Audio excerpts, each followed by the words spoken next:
कर रही हो? दुख रहा है। मुझे यही अच्छा लगता है।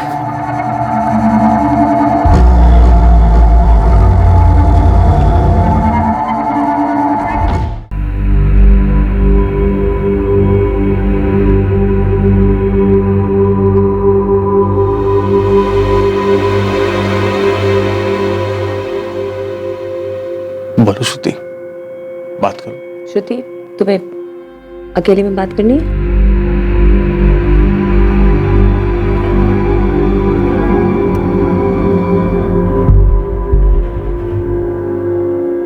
श्रुति, मुझे तुम्हारे जनरल फिजिशियन ने रेफर करा है। उसके हिसाब से जो तुम्हारा प्रॉब्लम है ये किसी फिजिकल रीजन की वजह से नहीं है और इसका इलाज है। श्रुति,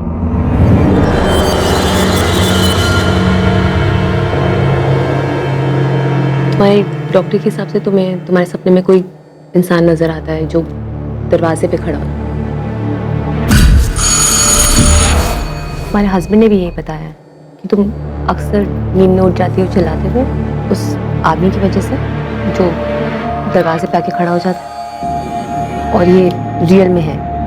हाँ हाँ, वो रियल है, वो सच में है, वो सच में है। वो कौन है वो श्रुति? कैसा दिखता है? अगर तुम मुझे कुछ बताओगी नहीं तो मैं तुम्हारी मदद कैसे करूंगी?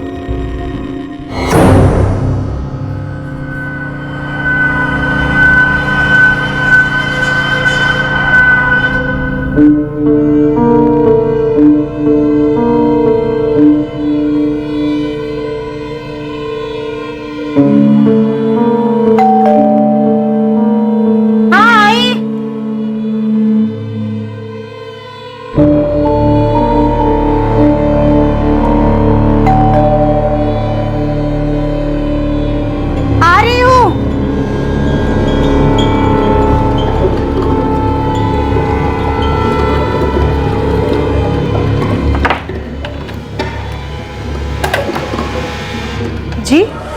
मीटर रीडिंग, गैस की मीटर रीडिंग लेनी है। अच्छा आइए।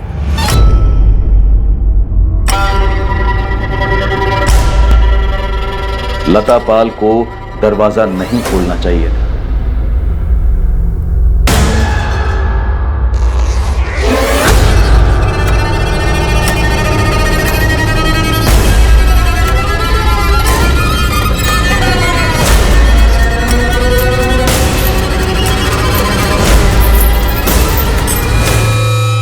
जाहिर है कि लता पाल को भनक तक नहीं थी कि वो किसके लिए घर का दरवाजा खोल रही है।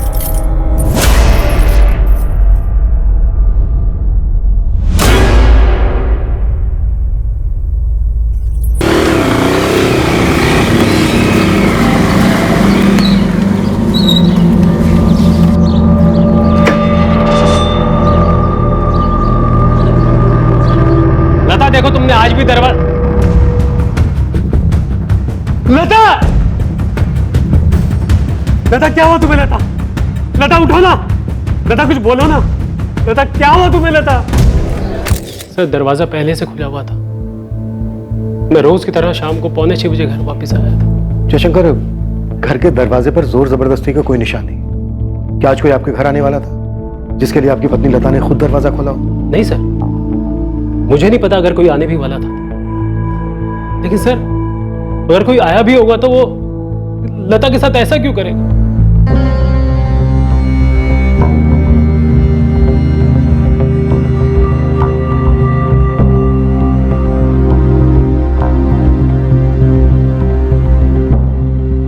आज आपकी पत्नी लता के साथ आखिरी बार बात कब हुई थी? सुबह जब मैं दफ्तर के लिए निकल रहा था, ये 9 या 9:30 बजे के आसपास। सर, कबर्ड को तो छुआ तक नहीं गया। लता के सोने के कंगन और कानों के झुमके ज्यों के त्यों रखे हुए, तो चोरी का इरादा तो मालूम नहीं होता। किसी जान पहचान वाले का काम है ये। पर कौन जान पहचान वाला? कौन आने वाला था? किसने किया ऐसा? जयशंकर, इधर आइए। यहाँ पहले कुछ सामान रखा हुआ था जिसे हटाया गया। सर, ये देख रहे हैं निशान?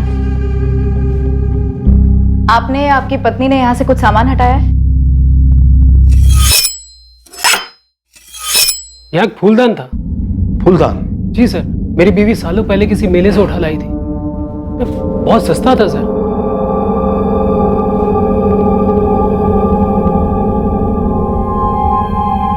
सर हो सकता है विक्टिम के साथ सेक्सुअल असॉल्ट भी हुआ हो।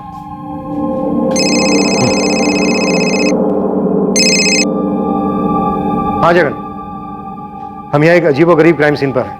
तुम्हारे यहाँ क्या सीन है? सर मेरा क्राइम सीन भी कुछ कम अजीब नहीं है सर। सर विक्टिम 30 साल की महिला है और इसका गला घोटकर मारा गया है। घर में कहीं भी फोर्स एंट्री के निशान नहीं है। व्हाट? चेन से गला घोटा गया है? हाँ सर। यहाँ भी यही हाल है जगन। क्या?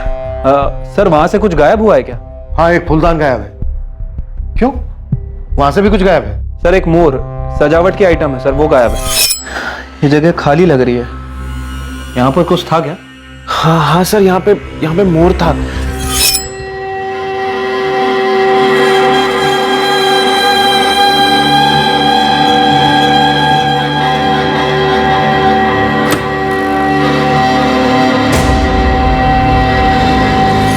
जगन, इसके लिए तुम्हें कॉल कितने बजे आया था? 5:15 बजे के आसपास आया था सर। विक्टिम के हस्बैंड ने ही कॉल किया था। राम यादव नाम है उसका। सर वो यहाँ पर एक बाइक स्टोर में मैनेजर का काम करता है। वो और उसकी वाइफ आज शाम को मूवी देखने जाने वाले थे, इसलिए वो घर जल्दी आया था। ये दरवाजा क्यों खुला छोड़ दिया? विमला, विमला, विमला, विमला, विमला, नहीं विमला, विमला उठो, मुझसे बात करो। विमला, क्या हो गया तुम्हें? सर इस घर से फूलदान और उस घर से सजावट का मोर, सजावट की चीजें ले जा रहा है कातिल। किसी किस्म का सनकी मालूम होता है।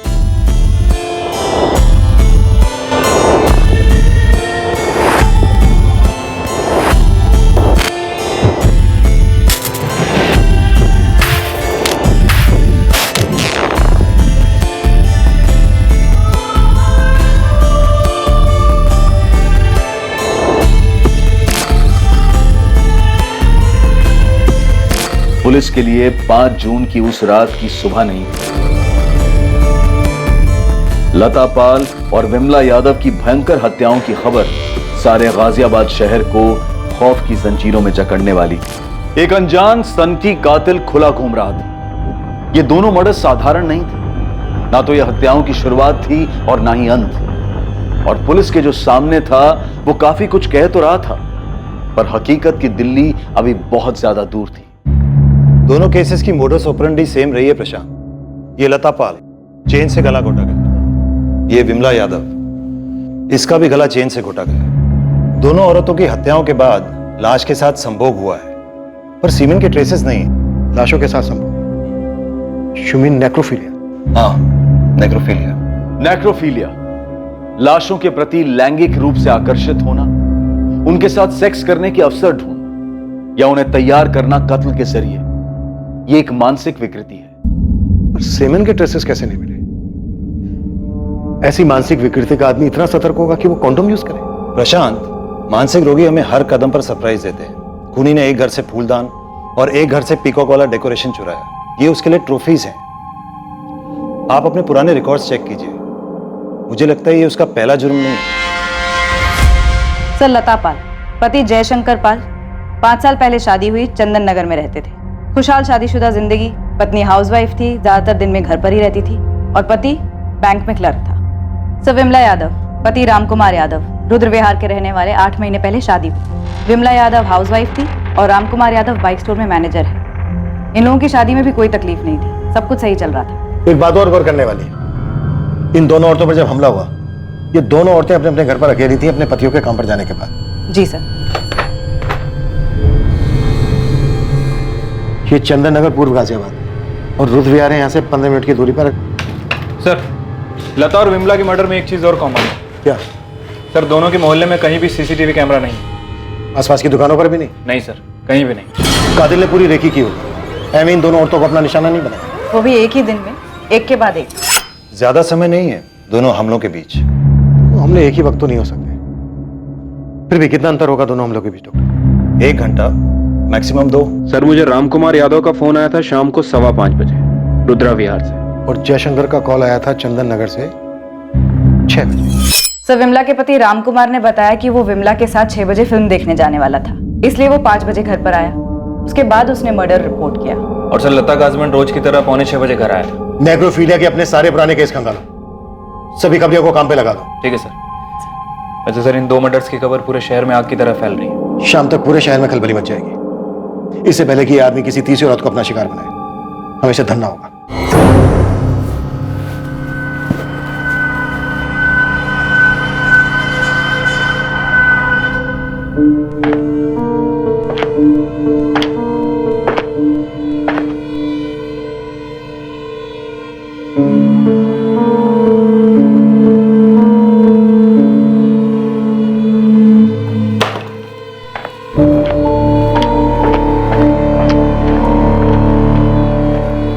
अपर्णा, हाँ, अरे वो इस्त्री वाले से कहो ठीक से आयन करे, और अगर उसे नहीं जम रहा है तो तुम क्या करो? अब क्या हुआ? ये स्लीव देखो, देखो इस्त्री है। मयंक ठीक ही तो है। अपर्णा, तुम जानती हो मुझे सिलवटें पसंद नहीं है। अच्छा बाबा, मैं इस्त्री वाले से बोल दूंगी। ओके?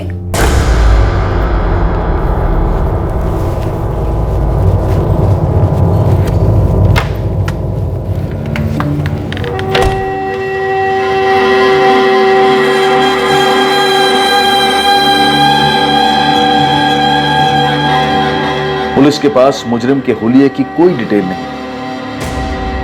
पुराने केसेस की फाइल्स खंगाली गईं ताकि इस केस पर कोई लीड मिले जिसने पूरे शहर को आतंकित कर दिया। चेन वाला हत्यारा, ये कौन है, कहां से आता है, किसी को नहीं पता। इस पर कोई जानकारी सामने नहीं आई है। दरवाजा खोलने से पहले ध्यान रखें, पहले देख ले कौन है। किसी भी सूरत में बिना देखे दरवाजा ना खोले। एक चेन लेकर घूम रहा है ये सरफिरा। चेन किस तरह की है ये अभी तक पता नहीं चल पाया है, लेकिन पुलिस का कहना है कि जो 2 महिलाओं को ये दरिंदा मार चुका है, उन दोनों के गलों पर चेन के निशान पाए गए हैं। ये आदमी किसी भी दरवाजे पर दस्तक दे सकता है, किसी भी रूप में आ सकता है। पुलिस के पास अभी तक इस वैशी साइको किलर की स्केच तक नहीं है। इस मानसिक रूप से बीमार आदमी को पकड़ने के लिए पूरी गाजियाबाद पुलिस काम कर रही है, पर पुलिस ने पब्लिक को हमारे चैनल के माध्यम से संदेशा दिया है कि हर नागरिक को चौकन्ना रहना होगा। ये हत्यारा पब्लिक में घूम रहा है, वो कोई भी हो सकता है। अगर बेल या दस्तक के बाद कोई अजनबी दिखे बाहर, हल्का सा भी शक हो तो दरवाजा बिल्कुल ना खोले।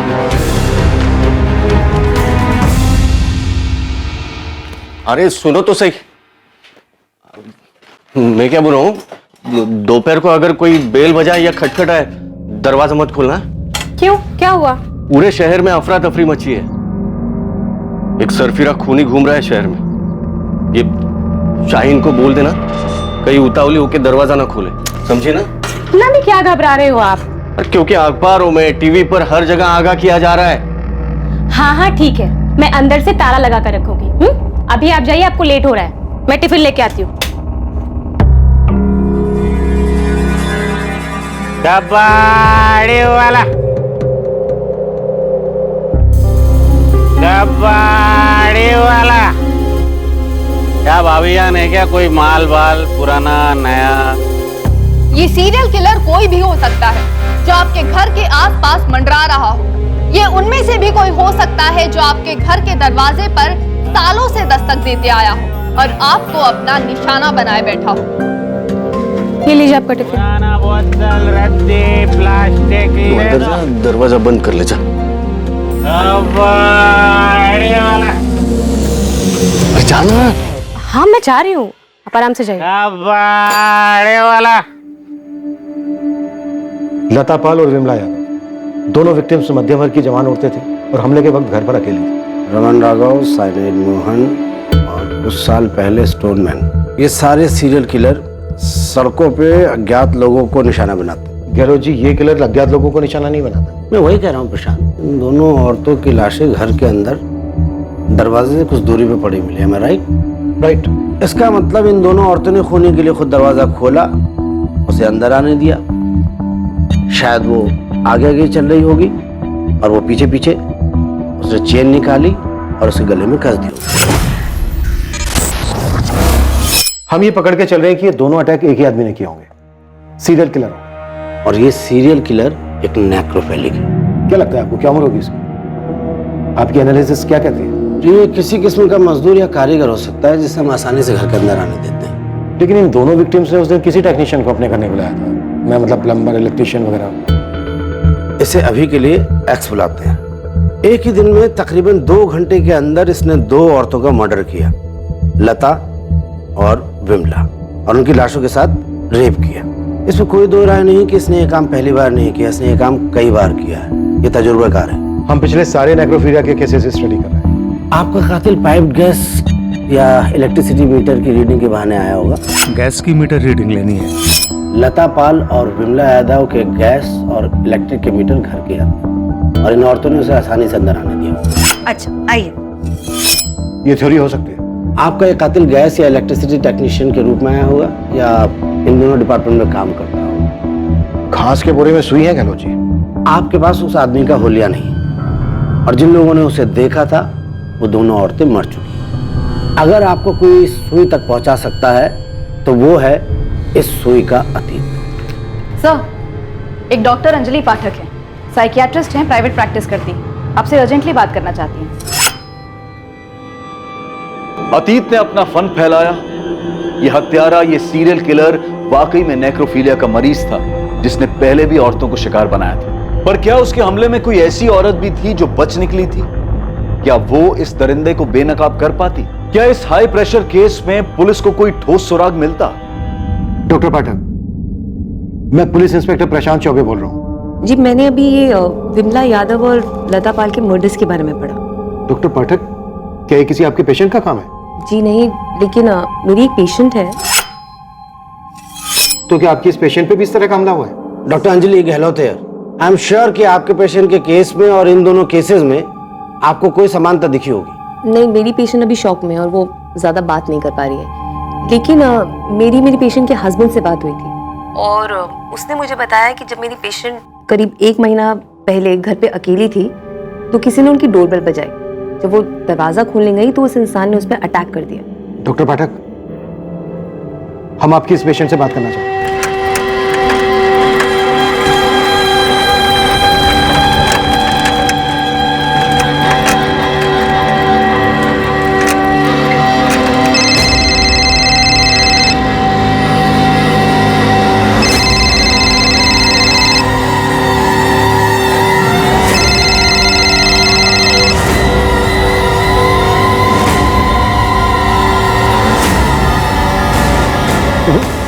फोन नहीं उठा रही।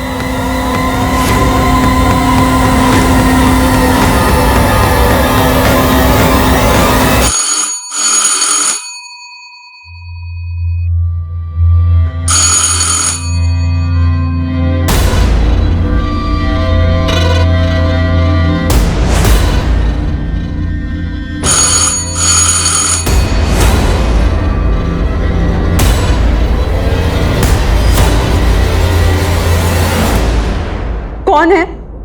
पोस्टमैन। हाँ तो चिट्ठी डालो और जाओ। अरे रजिस्टर चिट्ठी है मैडम, साइन करना पड़ेगा। कहाँ से है लेटर? मुंबई से है मैडम, श्रुति कश्यप के लिए। आप जाइए, मेरे हस्बैंड पोस्ट ऑफिस से ले लेंगे। ऐसा भी क्या मैडम, आप अपना भी, मेरा भी और अपने हस्बैंड का भी टाइम खराब कर रही हैं। आप जाइए यहाँ से, मैंने कहा ना मुझे नहीं चाहिए लेटर।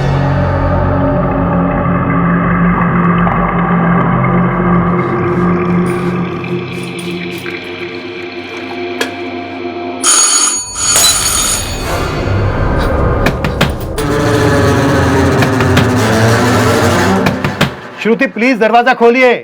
श्रुति, मैं पुलिस इंस्पेक्टर प्रशांत चौबे। देखिए, हमें आपकी डॉक्टर अंजलि पाठक ने भेजा है। हम आपकी मदद करने के लिए आए हैं, प्लीज दरवाजा खोलिए। श्रुति, मैं assistant sub inspector Mithila Lohia. दरवाजा खोलो श्रुति।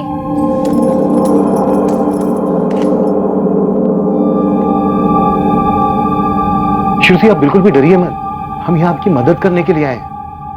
हमें आपसे बात करनी है बस। तुम चाहो तो अपने हस्बैंड को फोन करके बुला लो। आप लोगों ने पुलिस कंप्लेन क्यों नहीं की? डॉक्टर अंजलि की सलाह के बाद हम करने वाले थे। तुमने हमलावर का चेहरा ठीक से देखा था? जी। तो बताइए कैसा दिखता है वो, उम्र क्या होगी उसकी? सर, लगभग 1 महीने पहले 16 मई का दिन था।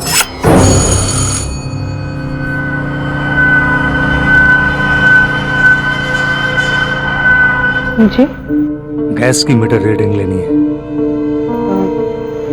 आइए, पहली नजर में ही मुझे कुछ अजीब लगा था उसके बारे में।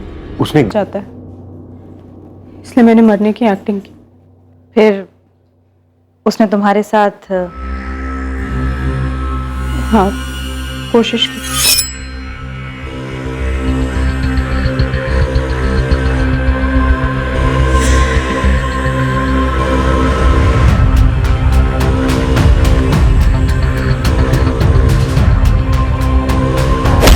बचाओ बचाओ बचाओ!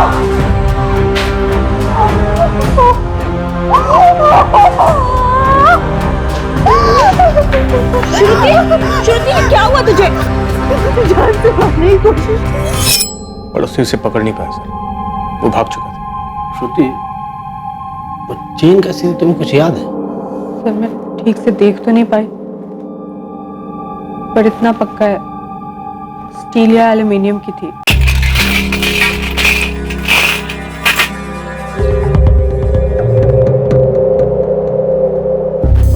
आंखें भी खुली है और कान भी खुले हैं। उसे क्या होता है रे?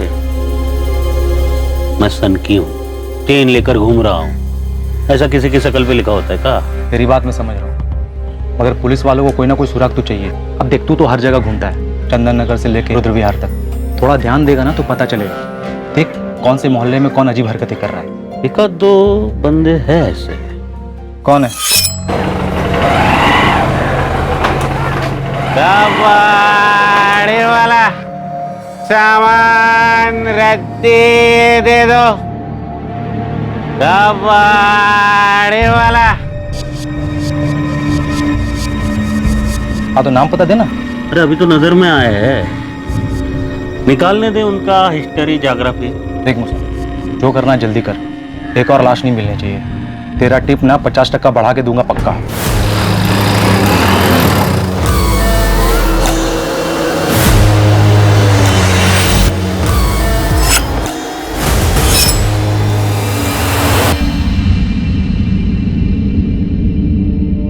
पहचान सकती हो कैसा था?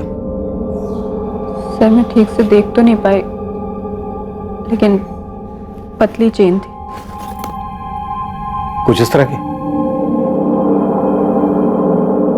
हो सकता है। अच्छा, आप और आपके हस्बैंड पुलिस स्टेशन क्यों नहीं आए थे? सर हादसे के बाद हमें कुछ समझ ही नहीं आ रहा था कि हम करें तो क्या करें। श्रुति बीमार हो गई थी और डॉक्टर ने कहा कि साइकाट्रिस्ट से मिल लो। देखो श्रुति, तुम्हें अब डरने की जरूरत बिल्कुल नहीं है। हम सब हैं तुम्हारी प्रोटेक्शन के लिए। तुम बस हिम्मत करके उस आदमी का चेहरा याद करो। देखो श्रुति, वो आदमी पहले ही 2 औरतों को मार चुका है। हम नहीं चाहते कि किसी तीसरी को भी वो शिकार बने। जब उसने तुम पर हमला किया, तुमने बहुत हिम्मत दिखाई, बहुत सूझबूझ से काम लिया। अब तुम एक बार फिर से... मुझे लगता है तुम उस आदमी को जानते हो। वो कोई बुरा आदमी नहीं है, तुम उसे जानती हो, इसलिए तुम इतना घबराई हुई हो, है ना? देखो श्रुति, अगर तुम उसको जानती हो, उसे पहचानती हो, तो प्लीज बताओ। हम श्योर नहीं है, हम सिर्फ शक है हमें उसे किसी भी हालत में रोकना है, इसलिए आप दोनों जो भी जानते हैं प्लीज बताइए। सर मुझे नहीं लगता वो आदमी बुजुर्ग था। मुझे लगता है वो बुजुर्ग होने का ढोंग कर रहा था। मुझे लगता है उसके वो बाल असली नहीं थे। सर मुझे लगा वो मेरे लिए ही आया था। कौन आया था? उसका नाम बताओ। मयंक। कॉलेज में इसका सीनियर था, दिल्ली में।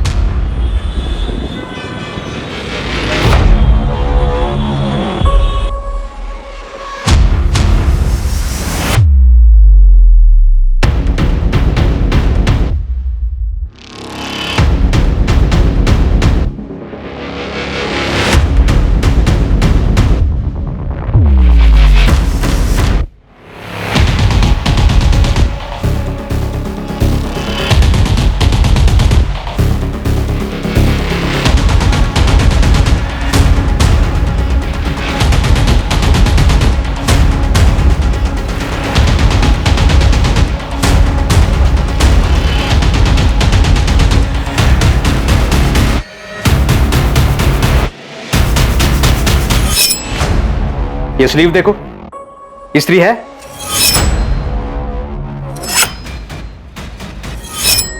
उसका नाम मयंक शर्मा है। मेरी एक फ्रेंड ने मुझे बताया था कि वो मुझे स्टॉक करता था और मेरी पिक्चर्स लेता था, तो मैंने तुरंत कॉलेज के प्रिंसिपल से उसकी कंप्लेन कर दी थी।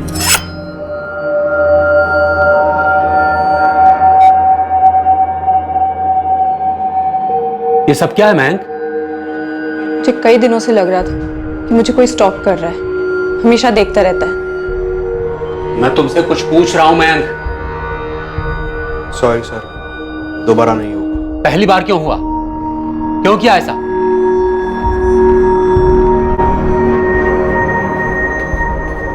श्रुति, देखो देखो, मैं चिल्लाऊंगी। अरे मुझे तुमको सॉरी बोलना था। नहीं चाहिए तुम्हारी सॉरी, जस्ट गेट लॉस्ट। श्रुति, मैं तुमसे बहुत प्यार करता हूँ, इसलिए तुम तक पहुंचने की कोशिश कर रहा हूँ मैं। श्रुति, आई लव यू। मेरी बात तो सुनो तुम। अरे मैं स्टॉकर नहीं हूँ। आई लव यू श्रुति।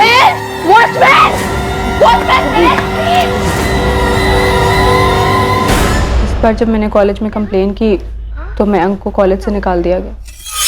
मुझे हमेशा डर लगा रहता था कि वो मुझसे बदला लेगा, लौटेगा कभी, लेकिन कॉलेज से निकाले जाने के बाद वो कभी मेरे सामने नहीं आया। तुम्हें लगता है तुम्हारे घर में घुसकर जिस आदमी ने तुम पर अटैक किया वो वही है जो तुम्हें स्टॉक करता था, तुम्हारे कॉलेज का मयंक शर्मा? जी। तुम कॉलेज से 2012 में ग्रेजुएट हुई, अब तुम 28 की और वो 31-32 की। देखिए सर, इसे सिर्फ शक है कि वो मयंक था। शक का कोई खास कारण श्रुति? वो कॉलेज में ड्रामा क्लास में था, मयंक एक्टिंग करता था। You call me a dog even before you had a cause? But since I'm a dog now, be aware of my fangs. The pound of flesh which I demanded of you is dearly bought. It is mine now, and I will have it. I will have it. College के theatre group का secretary था मयंक शर्मा। इस वक्त कहाँ है मयंक शर्मा श्रुति? क्या करता है वो? Any idea?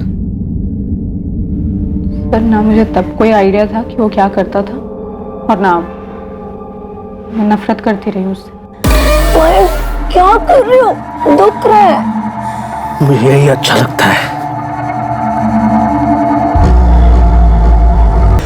मयंक शर्मा तुम ही हो? जी, आप? गाजियाबाद पुलिस। मिश्रा जी, आप उस तरफ सर्च कीजिए और एक अंदर जाओ, एक इधर सर्च करो। सर ये सब क्या हो रहा है? आप लोग क्या ढूंढ रहे हैं हमारे घर में? मयंक, फूलदान और मोर का पुतला कहाँ छुपा रखा है तुमने? एक मिनट, ये सर्च वारंट क्यों इशू हुआ है? आप प्लीज बताएंगे हमें?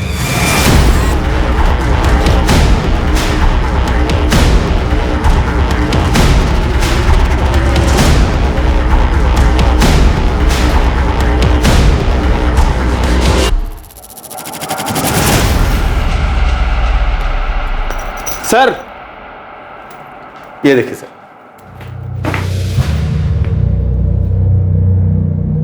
क्या ये? सर ये तो हमारे डॉगी टॉमी की चेन है।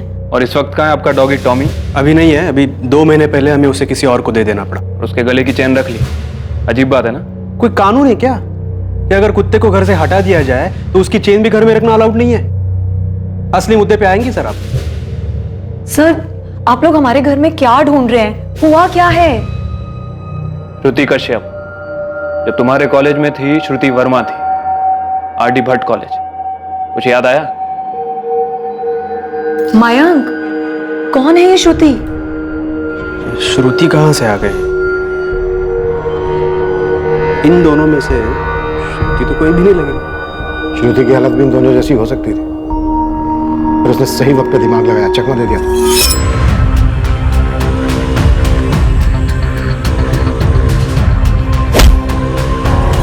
कॉन्डोम का इस्तेमाल किया तूने। एक बार भी तूने ये नहीं सोचा कि चेन पे से भी तेरे अंश मिल सकते हैं? अगर एक भी अंश मिला ना तो उससे तेरा डीएनए निकाला जा सकता है। आप लोग बिना सोचे समझे कुछ भी बोल रहे हैं। आप कह रहे हैं कि मेरे हस्बैंड सीरियल किलर हैं। हम कह नहीं रहे, हमें शक है। देखिए ये श्रुति जो भी है, आपको दिख नहीं रहा है कि वो मेरे पति को फंसा रही है? मयंक दिल्ली के एक बड़े बीपीओ में असिस्टेंट मैनेजर हैं। हमारा एक बच्चा भी है। आप लोग किस बेसिस पर किसी भी औरत के किसी भी बात पर विश्वास कर रहे हैं? सर आप मेरे ऑफिस कॉल कीजिए 5 जून को पूरे दिन में अपने डेस्क पर। अब रही बात इस बुजुर्ग आदमी की, मैच तो कर रहा है मुझसे। मतलब जब मैं कॉलेज में प्लेस किया करता था ना, तो ऐसे ही लगता था मैं। इसको दाढ़ी नहीं है, मैं दाढ़ी लगाता था और ऐसे बाल। आपको पता है सर, जब कभी ऐसे ओल्ड मैन के कैरेक्टर्स आते थे ना, तो सबके दिमाग में सबसे पहले मेरा ही नाम आता था।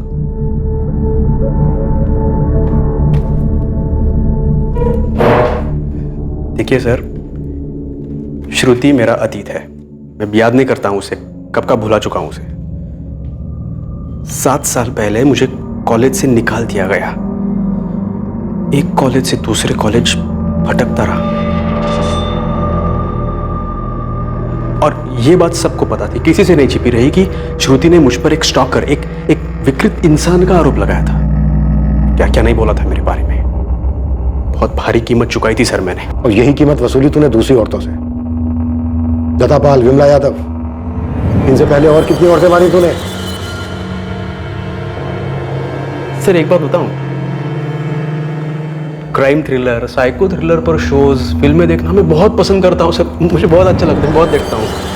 लेकिन मैंने ये कभी नहीं सोचा था कि एक दिन क्राइम मेरे ही दरवाजे पर दस्तक देगा, और वो भी ऐसे स्ट्रेंज। श्रुति का पता कैसे लगाया तुमने? मैंने पता नहीं लगाया सर। जिस दिन मुझे कॉलेज से निकाल दिया गया, उसी वक्त मैंने श्रुति को अपने दिल और दिमाग से हटा दिया, अपनी यादों से भी। बड़ी अजीब बात है, श्रुति ने अब तक नहीं मुझे निकाला अपने दिमाग से। फिर 7 साल बाद एक हादसा होता है, सीरियल किलिंग होती है शहर में, और श्रुति को तुरंत मेरा नाम याद आ जाता है। तुरंत तेरा नाम याद नहीं आया उसे, धीरे धीरे खुली है वो। आप किसी को बहुत पसंद करते हो लेकिन बोल नहीं पाते हो, और फिर आपको एक स्टॉकर, एक साइको करार दे दिया जाता है।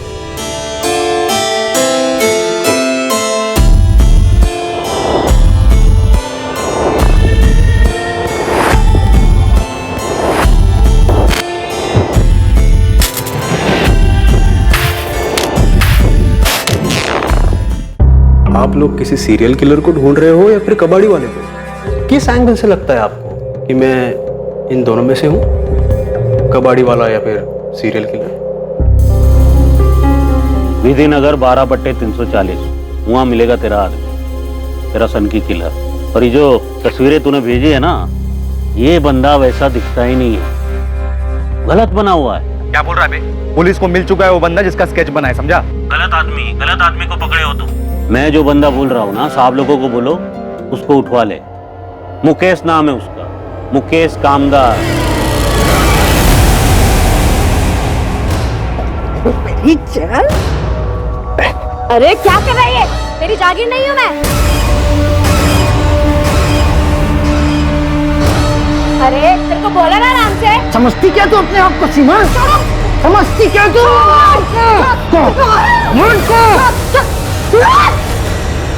साले बुड्ढे, कितनी बार बोलना पड़ेगा तुझे? मैं तेरी बीबी सीमा नहीं हूँ। माफ कर दो, गलती हो। पैसे कहाँ हैं? पैसे कहाँ गए? कहाँ गए पैसे? पता उड़ गए पैसे? हाँ? कहाँ उड़ाए? पैसे कहाँ उड़ाए? बता पैसे कहाँ है? नहीं ना बताएगा तो तुम्हें खाना नहीं दूँ। मर भूखा मर साले कुत्ते। सर मैंने पूरी छानबीन कर ली है, मैं बता रहा हूँ आपको, यही आपका फोन है, आप उठा लो। सर ये बंदा घर में कुछ और है, बाहर में कुछ और ही है, फन ठन के निकलता है रोज। सर ये बंदा बीवी के सामने ना भीगी बिल्ली बन के रखता है, इसकी बीवी ना चाबुक चला के रखती है इसको। और इसी बंदे को बाहर देखिए, दूसरे इलाकों में ना एकदम फुल कलरफुल बन के घूमता है ये। और ये बंदा रहता है रुद्र विहार के पास, जहाँ पर विमला यादव का मर्डर हुआ था। हाँ सर, विधिनगर 12/340 म्यूनसिपालिटी में ना सफाई कर्मचारी था ये, मुकेश कामदार। ऐसे कैसे उठा सकते हो आप लोग? कारण तो बताना होगा ना। तू बताता है सबको, कोठों पर औरतों के साथ क्या क्या करता है, हाथ पैर बांध के जोर जबरदस्ती करता है ना उनके साथ। साहब उनको जो चाहिए होता है देता भी तो हूँ। ये लता और विमला क्या किया इसके साथ? क्या कह रहे हो साहब? कौन है ये दोनों? कौन है ये श्रुति? मैंने पूछा ये श्रुति कौन है? पीछा किया करते थे तुम उसका? वो मुझसे बदला लेना चाहती है। बताए क्यों? मैं तो श्रुति का नाम भी पहली बार सुन रही हूँ, मुझे कैसे पता होगा क्यों? क्योंकि चोर की दाढ़ी में तिटका, वो किसी को बचाने की कोशिश कर रही है। मैं उसके घर जाऊंगा, उस पर अटैक करूंगा। वो पहचानती है मुझे, फिर भी मैं ऐसा करूंगा। तुमने मेरे सवाल का जवाब नहीं दिया, तुम उसका पीछा करते थे। फिलहाल तुम मेरा पीछा छोड़ दो। वहां पे पुलिस मुझे सवाल पूछ पूछ के परेशान कर रही है, तुम्हारे डाउट्स खत्म ही नहीं हो रहे। अरे पर तुम जा कहाँ रहे हो? हवा खाने।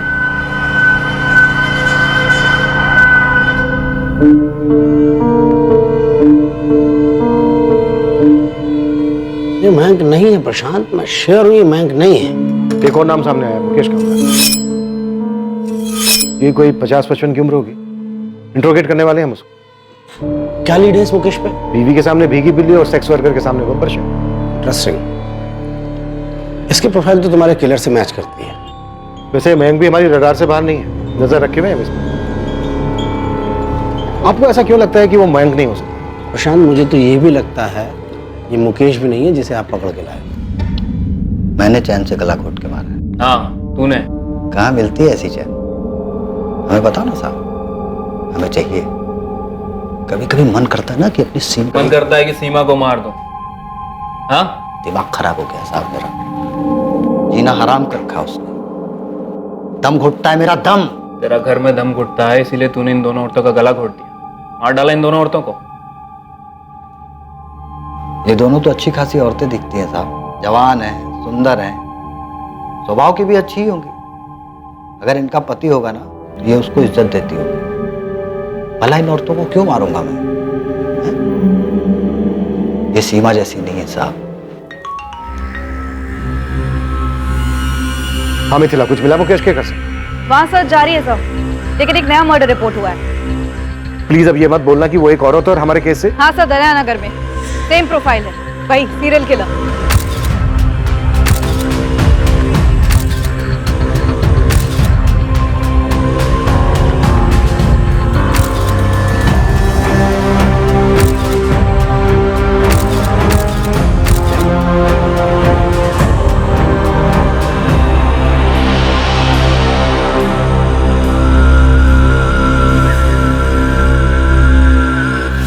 विक्टिम का नाम काव्या सिंह है, बॉडी पोस्टमार्टम के लिए भेज दी गई है।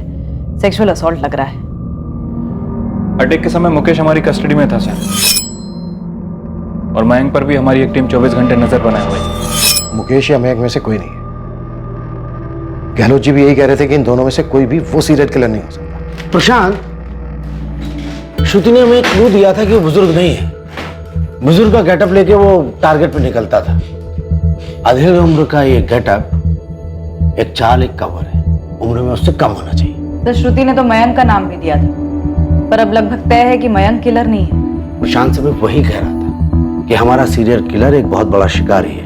वो घर से अपनी ट्रॉफी कलेक्ट करता है और अपने शिकार को जिंदा नहीं छोड़ता।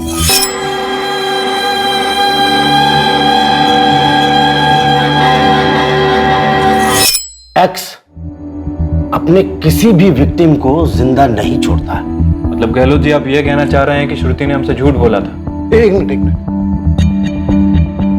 गहलोत जी, श्रुति ने अटैक के तुरंत बाद इसलिए पुलिस कंप्लेन नहीं की क्योंकि अगर वो तुरंत बाद पुलिस कंप्लेन करती तो उसके गले पर चैन का निशान होना चाहिए। आपका मतलब है कि श्रुति का पति संदीप कश्यप?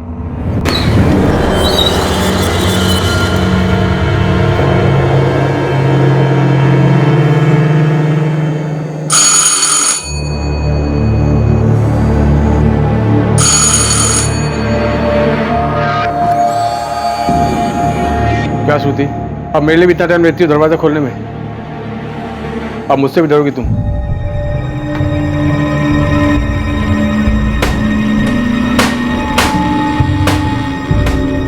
हद है तबरेज़, ये क्या कर रहे हैं आप? मैं किसी के लिए भी दरवाजा नहीं खोलती हूँ और आप इतनी सारी कड़ियां लगवा रहे हैं। इसकी क्या जरूरत है?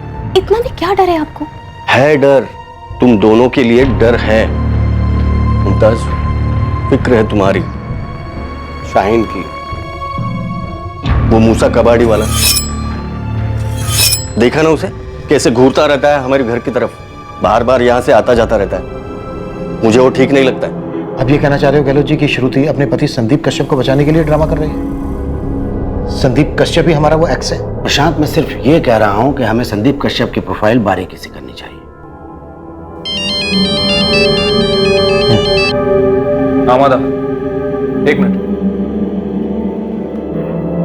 जगन, लगता है तुम लोगों ने सही निशाने पर तीर छोड़ा है। ये मयंक शर्मा ही तुम्हारा कातिल एक्स हो सकता है। ये मयंक शर्मा जहां रहता है वहां से 3 गली छोड़कर एक पराजक्ता द्विवेदी का घर है। 1 साल पहले 2018 में उसका मर्डर हुआ था। मॉडस ऑपरेंडी बिल्कुल वैसी ही है जैसी एक्स की है। विक्टिम पराजक्ता द्विवेदी को चेन से गला घोटकर मारा गया था और घर में कहीं भी फोर्स्ड एंट्री के निशान नहीं मिले थे। पराजक्ता के घर से बस एक ही चीज चोरी हुई थी, एक डांसिंग डॉल। लाश के साथ संभोग भी किया गया था। सर, पराजक्ता का एक बॉयफ्रेंड था। हमने उसे उठाकर खूब तोड़ा, बुक भी किया, लेकिन उसके खिलाफ केस साबित नहीं हुआ तो हमें उसे छोड़ना पड़ा। बाद में जब आपके केस की फाइल आई और उसमें सस्पेक्ट मयंक शर्मा की डिटेल्स है तो रियलाइज हुआ कि आपका सस्पेक्ट मयंक शर्मा पराजक्ता के घर से 3 गली छोड़कर ही रहता है। ठीक है माधव, थैंक यू। कैसे हो सकता है ये? जब काव्या सिंह का मर्डर हुआ तो मयंक पर हमारे आदमियों की कड़ी नजर थी, वो अपने घर पे ही था। तो फिर काव्या सिंह का कत्ल किया किसने? वो भी हूबहू उसी तरीके से। ये कोई कॉपी कैट है या फिर कोई और ही है?